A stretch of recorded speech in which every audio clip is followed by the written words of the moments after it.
Sir Topham Hatt sat in his office listening to the noise outside. The passengers were angry.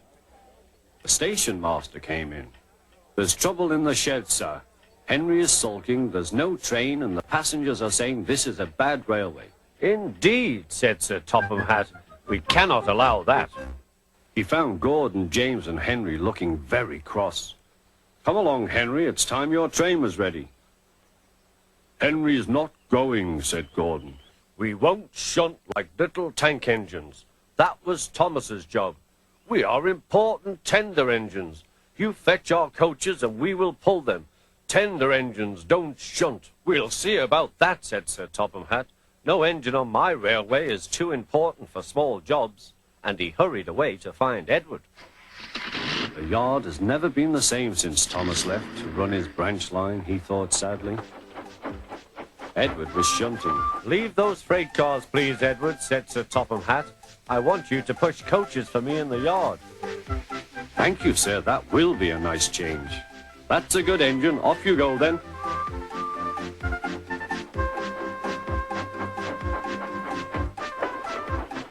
So Edward found coaches for the 3 engines, and that day the trains ran as usual.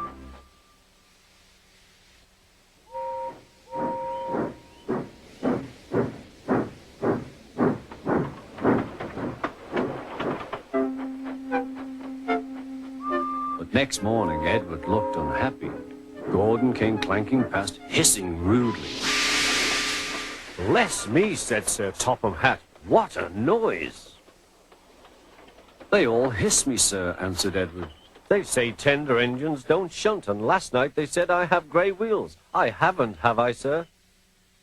"No, Edward, you have nice blue ones, and I'm proud of you. Tender engines do shunt, but all the same, we do need another tank engine here." He went to a workshop, and they showed him all sorts of engines.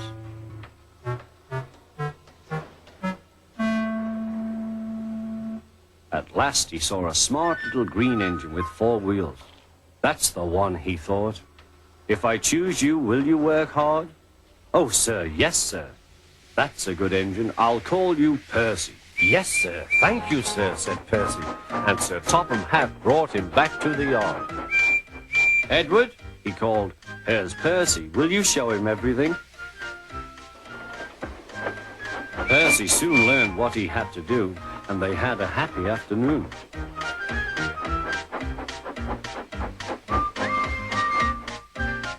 Then Henry came by, hissing as usual. "Chee!" went Percy. Henry jumped and ran back to the shed. "How beautifully you wheeshed him," laughed Edward. "I can't wheesh like that." "Oh," said Percy, "that's nothing. You should hear them in the workshop. You have to wheesh loudly to make yourself heard." Next morning, Thomas arrived. "Sir Topham Hatt sent for me. I expect he wants help," he said to Edward. "Shh, shh. Here he comes," replied Edward. "Well done, Thomas. You've been quick.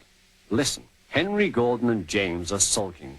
They say they won't shunt like little tank engines. So I have shut them up, and I want you both to run the line for a while." "Little tank engines, indeed," snorted Thomas. "We'll show them." "And Percy will help too." "Oh, sir, yes, sir. Please, sir," answered Percy. Edward and Thomas worked the main line, greeting each other as they passed by. Percy puffed along the branch line. Thomas was anxious about Annie and Clarabel, but both driver and conductor promised to take care of them. There were fewer trains, but the passengers didn't mind. They knew the 3 other engines were having a lesson. Gordon, James, and Henry were cold, lonely, and miserable. They wished now they hadn't been so silly.